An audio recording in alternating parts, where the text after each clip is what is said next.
उद्देश. म्हणजे आता विधानसभेमध्ये सुद्धा एका चर्चेच्या दरम्यान नितीन राऊत माजी मंत्री काँग्रेसचे आमदार आणि तुमच्यामध्ये एका विषयावरती वादविवाद झाला, पण तुम्ही तो चर्चेच्या माध्यमातून पुढे सोडवण्याचा प्रयत्न केला. Doctor Babasaheb Ambedkar convention centre बद्दल काय त्यांच्या मनामध्ये प्रश्न होते आणि तुम्ही त्याला काय उत्तर दिली? नाही, त्यांचे प्रश्न लॉजिक होते. त्यांच्या प्रश्नामध्ये असं वेगळं काही नव्हतं. त्यांनी मांडायचा हाच प्रयत्न केला की बाबासाहेब आंबेडकरांच्या नावाने एवढं मोठं सेंटर उभं झालंय, जवळपास 140 कोटी रुपये खर्च केलेत, पण त्याची दुरावस्था व्हायला लागलेली, त्याचं मेंटेनन्स होत नाही.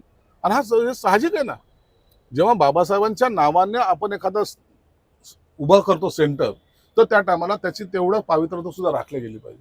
मग तिथं बँका का नाही आल्या, तिथं कमर्शियल जर काय आल्या असत्या तर त्याच्यातून मेंटेनन्स निघाला असता, हा त्यांचा रोख होता.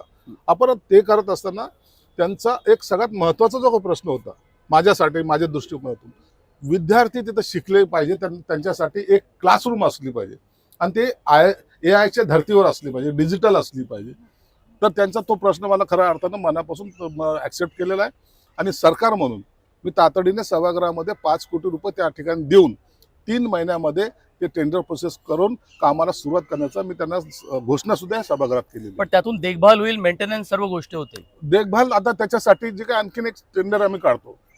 मागं टेंडर काढलं तर कदाचित आमचा रेट जास्त असल्यामुळे काही लोक अप्रोच नाही झाले. थोडा रेट कमी जास्त करून ते मेंटेनन्स करायचं आम्ही